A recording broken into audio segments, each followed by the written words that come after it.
Lucas capítulo 23, versículo 33 a seguir.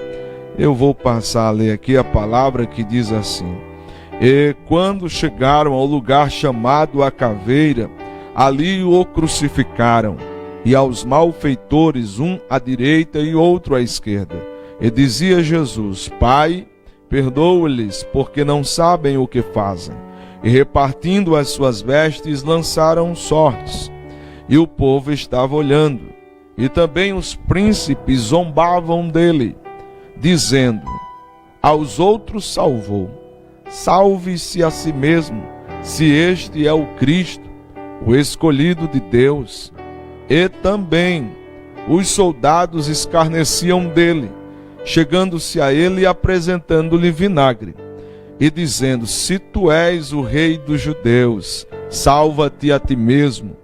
E também por cima dele estava um título escrito em letras gregas, romanas e hebraicas: Este é o rei dos judeus.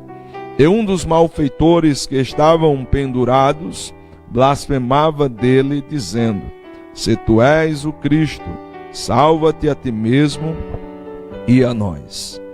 Muita atenção aqui a partir do 40. Respondendo, porém, o outro repreendia-o, dizendo: Tu nem ainda temes a Deus, estando na mesma condenação? E nós, na verdade, com justiça, porque recebemos o que os nossos feitos mereciam. Mas este nenhum mal fez. E disse a Jesus: Senhor, lembra-te de mim quando entrares no teu reino. E disse-lhe Jesus: Em verdade te digo que hoje estarás comigo no paraíso. Até aqui, glória a Deus e graças a Deus por esta leitura que nós acabamos de fazer da palavra do Senhor. Eu quero aqui, resumidamente, compartilhar com vocês uma palavra que Deus colocou no meu coração na semana passada e que a gente iniciou a exposição dessa palavra no nosso culto de ensino na terça-feira passada. E ontem, terça-feira à noite, nós concluímos, digo resumidamente, uma vez que nós gastamos dois cultos para poder compartilhar, e eu senti o desejo de compartilhar com vocês também uma palavra segundo o tema de volta ao paraíso. Nós sabemos pelo relato bíblico lá no livro de Gênesis que o Senhor Deus, depois que criou os céus, a terra, todos os animais, as ervas, árvores frutíferas, enfim, depois dos 6 dias, de criação, quando chegamos agora ao 6º e último dia da criação, quando finalmente o Senhor cria a chamada coroa da criação, que foi o homem, que o Senhor Deus forma o homem do pó da terra, sopra nas suas narinas, o homem passa a ser alma vivente, e diz a palavra que o Senhor Deus põe este homem chamado Adão num jardim que o Senhor plantou numa região, no lugar chamado Éden. Deus preparou aquele lugar, aquele ambiente muito agradável, maravilhoso, indescritível, e que pela revelação e inspiração do Espírito de Deus, Moisés escreveu no início do Gênesis a respeito deste lugar, deste jardim, o jardim do Éden. E Deus agora põe Adão lá, e Deus agora fala com Adão que Adão ele podia desfrutar de todos os frutos, de todas as árvores que havia no jardim, exceto da árvore ou do fruto da árvore do conhecimento do bem e do mal. Pois no dia que Adão comesse do seu fruto, certamente, disse Deus, o homem morreria. Deus põe Adão ali com 2 tarefas: de lavrar a terra e também guardar a terra. E eu quero dar ênfase a esta segunda tarefa que Deus incumbiu Adão, de guardar a terra. Porque a palavra guardar, aqui no original do hebraico, e às vezes a gente recorre ao hebraico, por ter sido escrito, por ter sido a língua, diríamos 99% do Antigo Testamento foi escrito em hebraico, apenas alguns versículos em aramaico. Então, quando essa tradução, quando essas palavras são traduzidas para outros idiomas, naturalmente o sentido muitas vezes perde um pouco da força, o sentido amplo, o significado mais amplo. Então, tem palavras, por exemplo, que a gente vai encontrar na Bíblia, que quando nós recorremos à língua original em que foi escrita, nós temos um leque, uma amplitude de significados e conceitos. E eu queria dar ênfase a essa tarefa que Deus deu a Adão de guardar, porque guardar aqui remete ao trabalho de um guarda militar, no original do hebraico em que foi escrito aqui, trabalho de um guarda militar. Deus deu esta responsabilidade, esta tarefa a Adão para cuidar do Éden. E quando agora, sorrateiramente, Satanás entra na serpente e nós identificamos que foi Satanás que incorporou na serpente, pois está escrito lá no livro do Apocalipse, capítulo 12, que ele é a antiga serpente, numa alusão à entrada de Satanás, de maneira sorrateira, ali no Jardim do Éden, naquele paraíso, e agora distorce as palavras do Senhor, Mas eu queria aqui observar o seguinte: não quero aqui fazer especulações, como está escrito em Deuteronômio 29, que as coisas reveladas ficaram para os homens, as ocultas para Deus. Mas, irmão Xavier Araújo, irmão Aldo, se Deus deu para Adão a tarefa de guardar, de cuidar, e Satanás conseguiu entrar ali, é porque em algum momento Adão falhou nessa tarefa de guardar. Não sabemos se ele estava juntamente com Eva, ou se ele viu a cena à distância. O que sabemos é que Adão não guardou, Adão não cuidou. Agora há pouco a gente falava aqui em off sobre a questão de dar brecha para o inimigo, sobre a questão de dar legalidade para o inimigo. Quando Satanás fala na boca da serpente e começa mentindo e dizendo para Eva: é verdade que Deus proibiu de vocês comerem todos os frutos, ali já era para cortar a conversa, Porque já começa mentindo, ele é o pai da mentira. Mas ela começa agora um diálogo, cai na falácia da serpente. E tentação é assim: quanto mais atenção se dá, mais difícil será de sair, mais difícil será de resistir.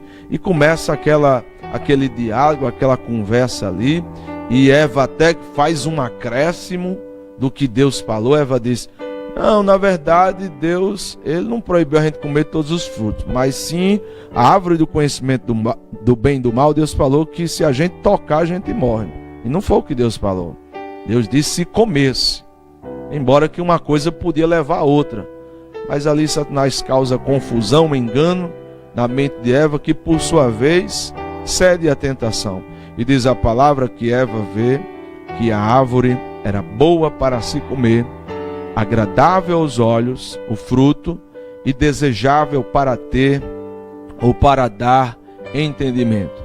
Estas são as três principais ferramentas que o inimigo usa para nos tentar, para nos tirar do foco, do rumo, do propósito de Deus para as nossas vidas. Observe, diz a palavra: a árvore era boa para se comer. O apóstolo João escreve na primeira carta, no capítulo 2, versículo 16: não ameis o mundo, nem o que no mundo há, porque tudo que há no mundo passa. Aí ele vai falar da concupiscência da carne, da concupiscência dos olhos e da soberba da vida, remetendo às ferramentas que Satanás usou para tentar Eva.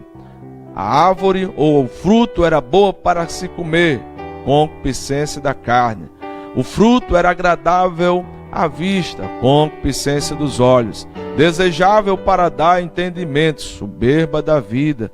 Lá no monte, lá na tentação do deserto, em Mateus capítulo 4, ele usou essas mesmas ferramentas. Se tu és filho de Deus, transforma estas pedras em pães. Olha aí a concupiscência da carne, Jesus sendo tentado a alimentar sua carne a despeito da vontade de Deus para a sua vida naquele processo de consagração.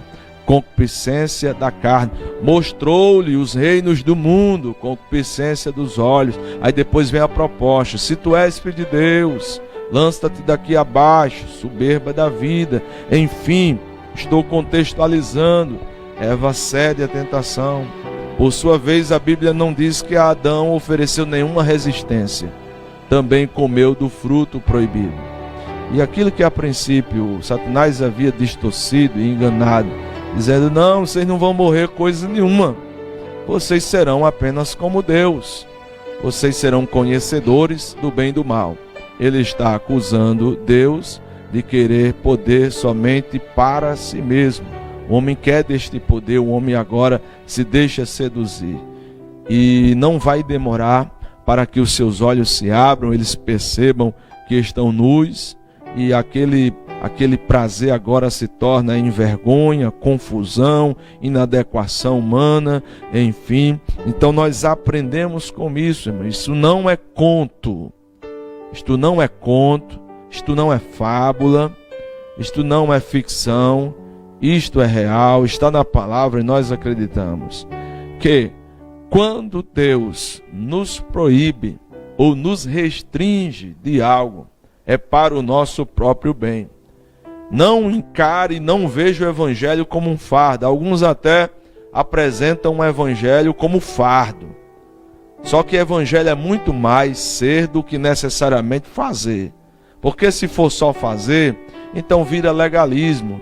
Se for só fazer, aí o céu seria um desfile de vaidade. Cada um chegando lá e dizendo: foi o que você fez para chegar até aqui?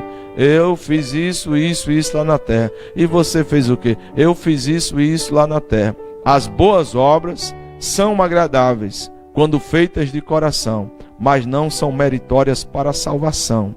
O que nos salva é a graça de Deus. Somos salvos pela graça de Deus. A obra que tem poder de nos salvar é a obra da cruz, a obra do Calvário, o sacrifício de Jesus. Então, observe que a liberdade de Adão excedia os limites. Satanás é astuto e ele nos apresenta uma liberdade sem limites. Você pode fazer o que você quiser, você pode viver como da maneira que você quiser, e isso nunca deu certo e nunca vai dar certo. Porque nós precisamos de limites. O homem sem a presença do Espírito de Deus na sua vida, para guiar, dirigir a sua vida, o seu viver, ele desconhece limites para pecar contra Deus. Ele perde o freio, como está escrito lá em Gênesis capítulo 6. É Deus retirar do seu espírito a humanidade que já vinha em decadência, aí perde as estribeiras mesmo, a ponto do Senhor Deus decidir destruir a terra enviando um dilúvio.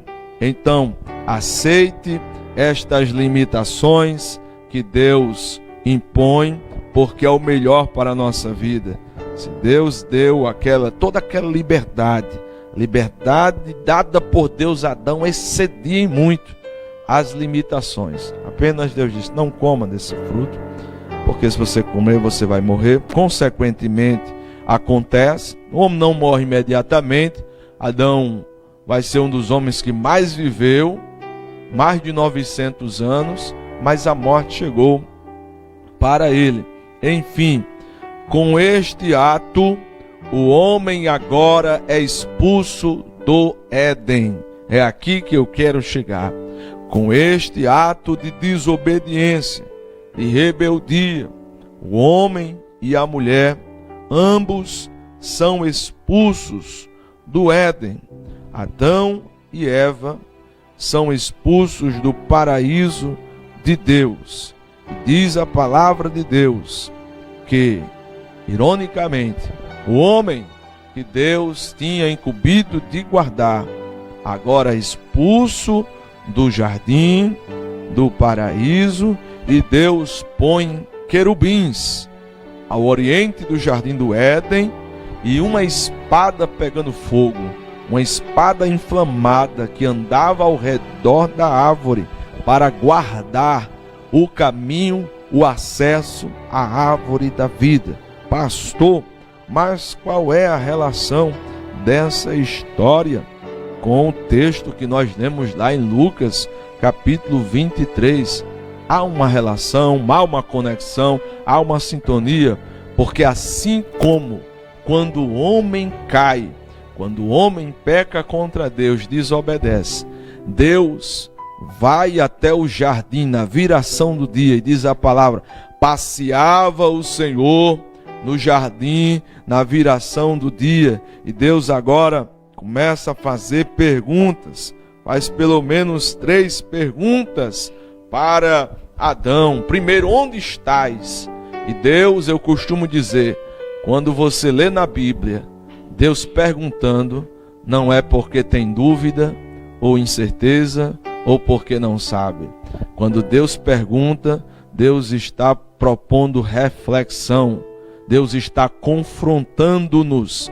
Deus sabia onde Adão estava, Deus sabia onde eles estavam escondidos, Deus viu tudo que aconteceu, mas mesmo assim Deus chega no jardim e pergunta: onde estás? E Adão responde: eu ouvi tua voz e me escondi, temi porque estava nu. E Deus novamente volta a perguntar: quem te mostrou que você estava nu? E terceira pergunta: comeste do fruto que proibi? Deus está confrontando Adão.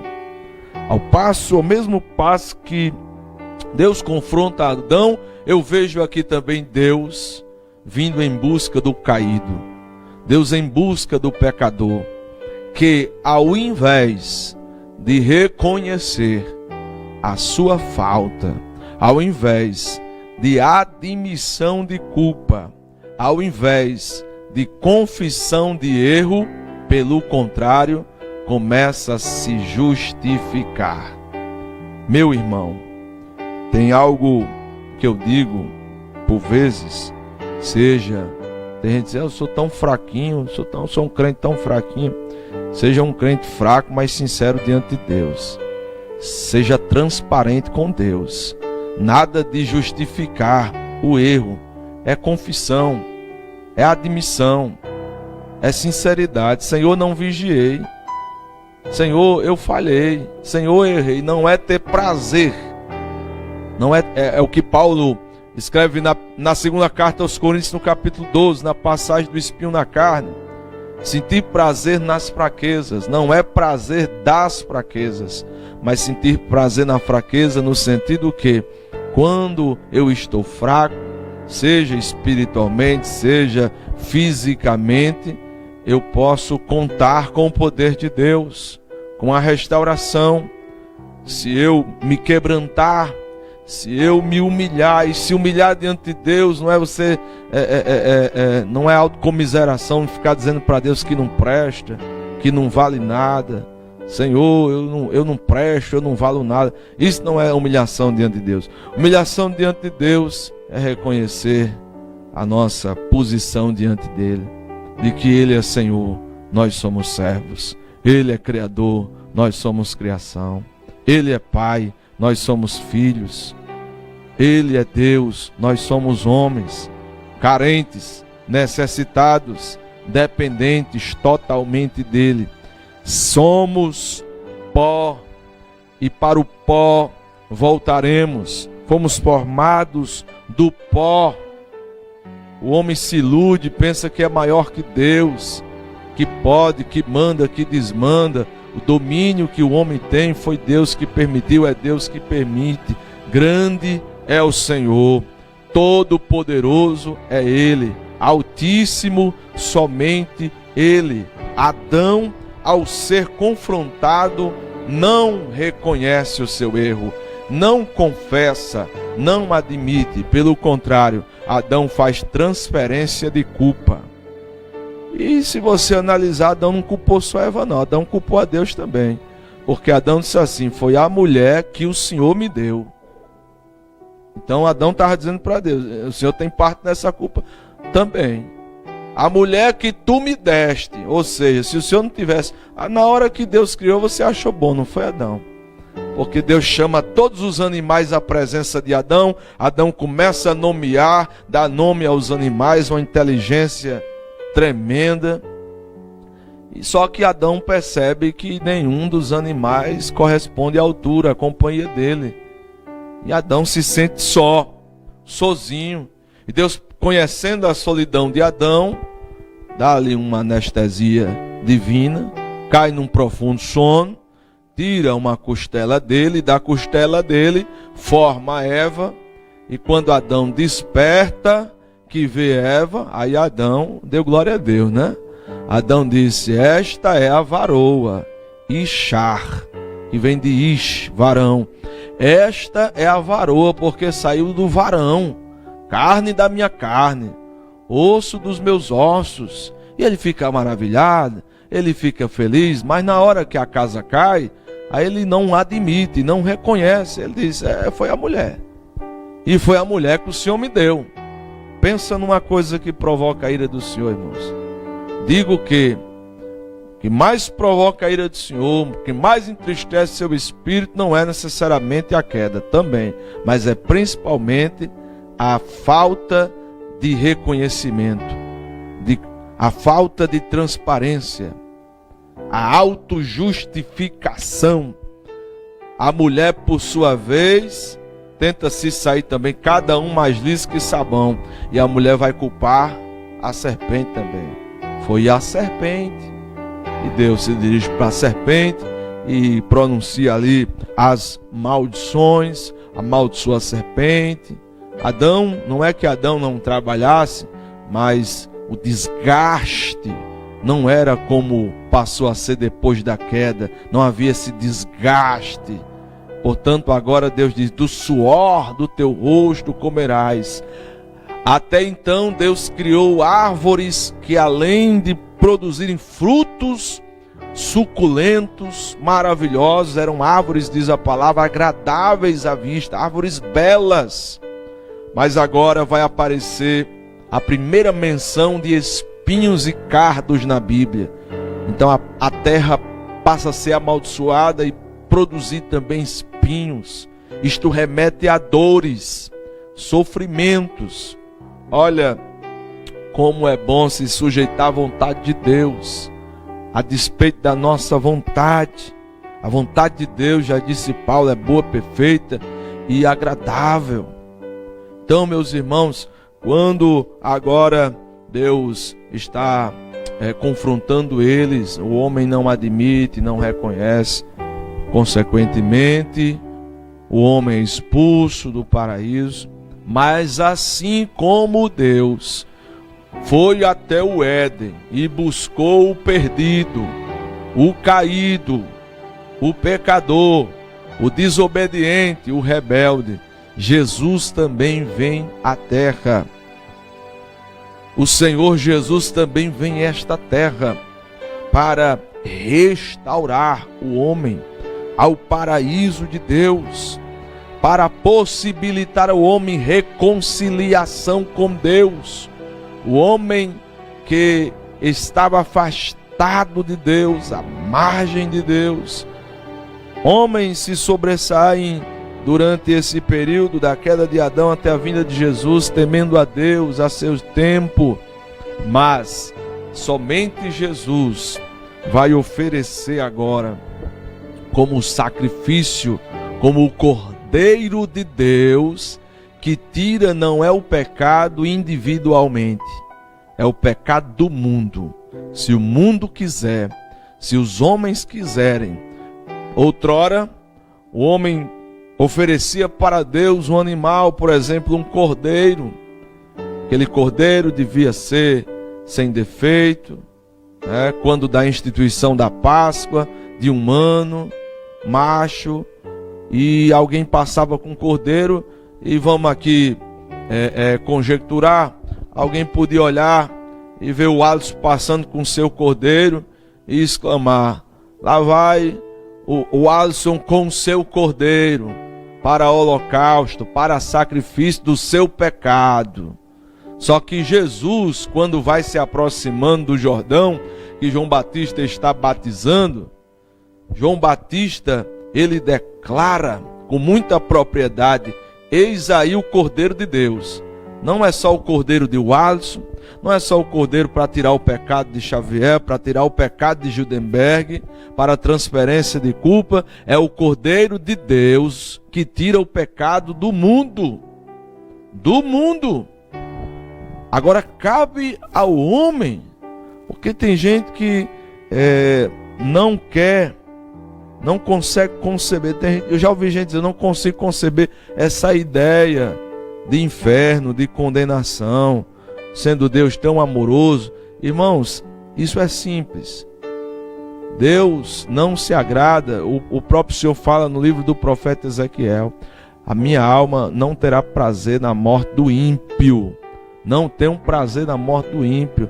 Agora Deus envia Jesus para reconciliar-nos com Ele, e agora Jesus crucificado naquela cruz, os homens aproveitam aquela oportunidade, aquela chance de ser reconciliado com Deus, de ser restaurado à presença de Deus. Não, nós lemos aqui que o povo passava e zombava, o povo olhava, os príncipes zombavam, diziam aos outros: salva-te a ti mesmo, se este é o Cristo, o escolhido de Deus. Aí o versículo 36, os soldados se ajuntam aos príncipes, e diz o texto aqui: escarneciam dele. Além dos príncipes, além do povo, além dos soldados, um dos malfeitores que é crucificado ao lado de Jesus também blasfemava. Olha só, 35, zombavam. 36, escarnecia. 39, blasfemava. Zombaria, escarnecimento e blasfêmia. Tudo isto é o que Jesus recebe em paga por entregar sua vida naquela cruz. E aquele malfeitor disse: se tu és o Cristo, salva-te a ti mesmo e a nós. Mas aí entra em cena este outro malfeitor. No 40, onde eu pedi propositalmente para você que me assiste redobrar a atenção. O outro malfeitor, que estava crucificado à direita de Jesus, repreende aquele que está à esquerda e diz: você não teme a Deus? Estando na mesma condenação, nós, na verdade, com justiça, porque recebemos o que os nossos feitos mereciam, mas este nenhum mal fez. Olha o caído aqui, olha o pecador aqui arrependido, olha a admissão aqui de culpa, olha o reconhecimento de erro. Olha só o que faltou no homem e que culminou na expulsão, na retirada do paraíso. Agora este malfeitor, ou dependendo da versão que você tem em mãos, pode estar escrito criminoso, ladrão, ele reconhece. Ele não pediu, Xavier, para descer da cruz, não. Ele não pediu, não. Ele disse: eu mereço estar aqui. Eu furtei, eu não sei, roubei o que era alheio. E quem fosse pego em flagrante de roubo, a sentença romana era essa: morte de cruz. E ele não pede para Jesus, como o outro rebelde, o outro atrevido, o outro obstinado, além de ter roubado, cheio de razão, e dizia: se tu és o Cristo, desce daí e salva a gente, aí eu vou passar a crer quem tu dizes que és. O outro repreende: não, rapaz, nós merecemos, nós somos merecedores desta pena, nós erramos, nós caímos, nós pecamos. Humildemente ele se dirige a Jesus e reconhece o senhorio de Jesus e diz: Senhor, lembra-te de mim quando entrares no teu reino. Olha a resposta de Jesus para preparar a conclusão. Em verdade te digo, quando Jesus disse, e um judeu usava essa expressão em verdade para dar ênfase. Em verdade te digo, Jesus estava dizendo, pode acreditar no que eu vou falar. Hoje estarás comigo no paraíso. Há uma certa divergência aqui quanto a essa expressão que Jesus usa, hoje estarás comigo no paraíso, se de fato Jesus estava, a afirmação que ele fez no dia, ou se de fato naquele dia mesmo que Jesus vai morrer, ele entraria no paraíso, mas não é essa, eu não vou entrar nesse mérito. O que eu quero chamar a sua atenção é que Jesus prometeu para ele entrar no paraíso. E o curioso, sem forçar o texto, sem especulação, aí você pode, pastor, e a relação, a conexão desse paraíso, a conexão desse paraíso com o Jardim do Éden? A palavra paraíso aqui, no original do grego, é paradeisos. E paradeisos aqui vem do grego. No mundo grego, paradeisos podia se referir a um jardim, bosque ou parque. Portanto, desse modo, paradeisos é a palavra encontrada no Antigo Testamento grego para o Jardim do Éden. Embora o que Deus tem preparado para mim e para você seja em muito superior ao Jardim do Éden, mas a ideia aqui é Deus, através de Jesus, trazendo de volta o homem para a comunhão original, perfeita. A palavra paraíso aqui, em Lucas 23, 43, é diretamente transliterada desta palavra grega paradeisos, que só ocorre aqui e também lá em 2 Coríntios capítulo 12, versículo 14 e Apocalipse capítulo 12, versículo 7. Os textos de Lucas 23, 43, esse que nós lemos agora, e o texto que Paulo usa lá da passagem no espinho na carne, utilizam paradeisos para se referir ao local em que Deus especialmente manifesta a sua presença, ao qual chamamos de céu. E o texto de Apocalipse 2,7 se refere a paradeisos como sendo o local onde os crentes, aqueles que vencerem, comerão da árvore da vida que está na Nova Jerusalém. Portanto, aproveite a oportunidade. Portanto, não dispense, não desperdice, não rejeita. Ou o homem faz como o povo fez, os príncipes, os soldados e aquele malfeitor da esquerda. Hoje nós vemos a história se repetir. Diante da oportunidade do homem voltar para o paraíso, muitos estão zombando, muitos estão escarnecendo, outros estão blasfemando do nome do Senhor e da nossa fé. Mas aquele que é sábio vai, como aquele malfeitor, reconhecer que Jesus é Senhor, que Jesus é Rei, que Jesus é soberano, que Jesus é aquele, como ele mesmo disse, em resposta àqueles que murmuraram quando ele entrou na casa de Zaqueu: o Filho do Homem veio buscar e salvar o que se havia perdido nos nossos pecados, caídos, separados de Deus. Por Jesus, através de Jesus, somos reconciliados com Deus. Temos a oportunidade, quando fecharmos os nossos olhos e aprove a Deus chegar a hora da nossa partida, nos encontrar na presença de Deus. Por mérito próprio? Não, porque somos falhos, somos pecadores, necessitados, carentes de arrependimento. Mas tem um detalhe: não justificamos nossos erros, admitimos, porque há um provérbio que diz: um dos provérbios de Salomão: qual homem que pode se justificar? A nossa justificação vem do Senhor. É o sangue de Jesus que nos lava.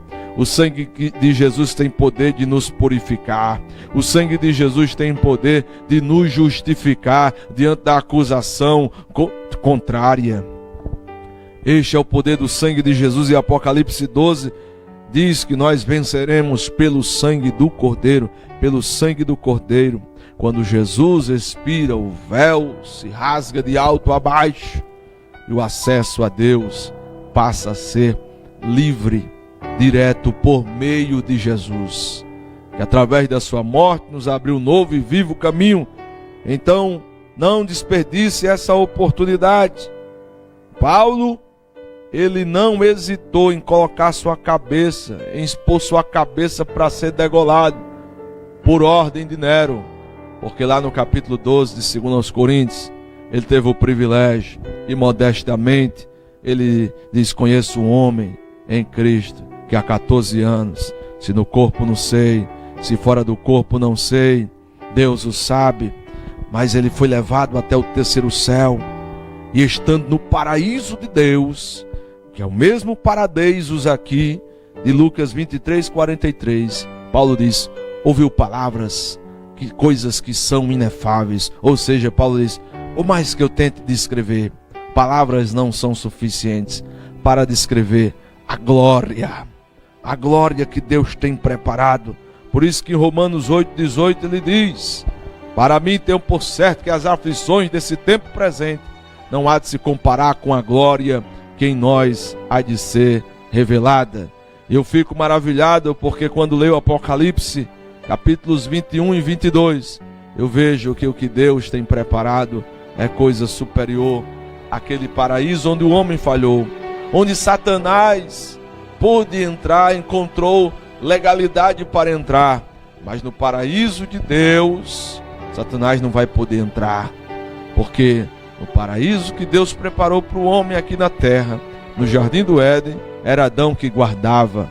No paraíso de Deus, a Bíblia fala que João foi levado a um grande e alto monte e viu aquele lugar guardado por um alto e grande muro com 12 portas, e em cada uma das portas 12 anjos. E João diz: e cada porta era uma pérola, e os fundamentos eram 12, os fundamentos do muro daquela cidade, cada fundamento uma pedra preciosa. Eu vi ali a glória de Deus que iluminava. No começo, Deus disse: haja luz. Agora no paraíso também, a cidade é iluminada pela glória de Deus. E João viu: e as nações andarão na sua luz, e veremos o seu rosto como ele é, e nunca mais haverá maldição. Ou seja, Satanás definitiva e absolutamente será derrotado. E aqueles que vencerem, que perseverarem, que não negarem a fé, que não zombaram, que não blasfemaram, que não escarneceram, mas assim como aquele homem, se humilharem diante de Jesus, reconhecendo seus erros, seus pecados, e que é carente e necessitado do perdão de Deus, poderão entrar também no paraíso de Deus. Então, se tem alguém nessa tarde, você que ouviu essa palavra, que ainda não confessou a Jesus como seu Salvador, que ainda não se arrependeu dos seus pecados, eis o convite, as boas novas, o Evangelho está sendo pregado nessa tarde, especialmente para você que ainda não teve um encontro com Deus. Eu convido você para não confessar seu pecado para mim, mas confessar para Deus, reconhecer os erros que cometeu, que tem cometido nesta vida, a necessidade de perdão, de restauração. Deus, Jesus, está pronto para te perdoar e escrever uma nova história para a sua vida, e assegurar e prometer a você que reconhece Jesus como Senhor e Salvador, que necessita do perdão, da graça dele, a volta ao paraíso, a entrada no paraíso de Deus. Se tiver alguém nessa tarde, nós queremos orar por você. Eu quero desde já agradecer por essa oportunidade, em nome de Jesus, permitindo Deus, logo mais às 19 horas, nós estaremos no culto de ensino na Efraim Congregação Nova Vida. Ontem foi o nosso culto de ensino na Efraim Sede, hoje nosso culto de ensino na Efraim Congregação Nova Vida, que fica ali na Avenida Antônio Bento, número 17. E hoje, permitindo Deus, logo mais às 19 horas, estaremos ali. Amanhã, quinta-feira, nós teremos o nosso culto de libertação na Efraim Sede, que fica no conjunto Jardim das Palmeiras, Travessa Buriti. A gente mudou a entrada da igreja para a Travessa Buriti, que é a mesma travessa do CRAS e do posto de saúde que está sendo concluído ali no Jardim das Palmeiras. Na última rua, cruzamento entre a Travessa Buriti e a Rua Tucumã, que é a última rua do conjunto. Nós estamos ali nas terças, culto de ensino às 19 horas, quinta às 19 horas, culto de libertação. Inclusive já dei aquele tiro aqui, né, no Xavier Araújo, né, para estar conosco essa quinta-feira agora, a outra. Amanhã é feriado, não é isso?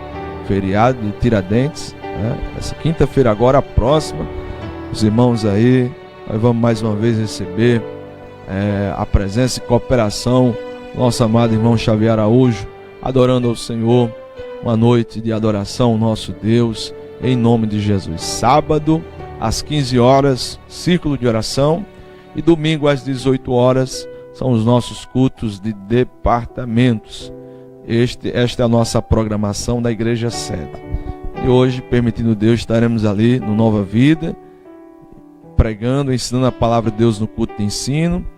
Quinta-feira, às 15 horas, é círculo de oração na Efraim do Nova Vida. Sexta-feira, às 19 horas, culto de libertação na Efraim do Nova Vida. E domingo, o clamor do meu dia. Esta é a programação da Efraim Congregação Nova Vida. Se você mora na região, deseja nos fazer uma visita, nós teremos o maior prazer em recebê-lo. Então nós vamos ficando por aqui. Já quero agradecer a sua atenção, sua audiência, esta oportunidade de poder pregar a palavra de Deus, pregar o Evangelho do Senhor Jesus. Em nome de Jesus, vamos falar com Deus, vamos agradecer a Deus em nome de Jesus.